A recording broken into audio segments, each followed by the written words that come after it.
Municipaux est toujours d'actualité. Ici à Villeurbanne, on a décidé d'associer les policiers municipaux à la réflexion avant de prendre toute décision. Depuis janvier dernier, les patrouilles de la police municipale s'effectuent à Troyes.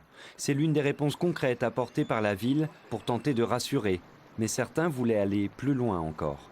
Il y a eu une demande d'armement d'armes létales suite aux événements du début d'année.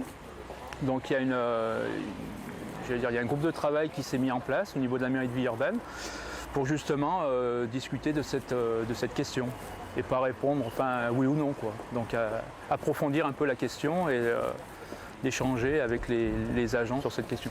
Les résultats de ces groupes de travail ont permis de mieux définir le rôle de la police de proximité.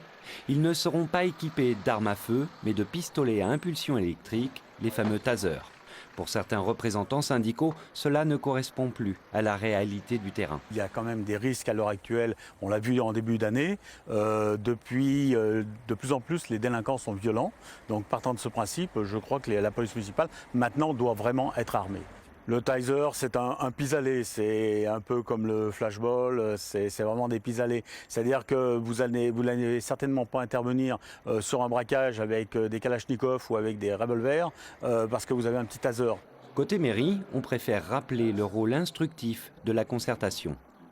Le risque zéro n'existera jamais. En revanche, le positionnement de la ville, c'était de faire en sorte que dans la grande majorité des situations, la police municipale puisse fonctionner en sécurité pour elle, pour ceux qui l'entourent, sans non plus surjouer, si vous voulez, la question de l'équipement. On n'est pas dans un pis-aller, on est vraiment sur le bon équipement pour la bonne mission. Après une période de formation obligatoire, les agents seront donc dotés de tasers en plus de leur équipement, comme les flashballs. Une brigade de soirée sera également créée.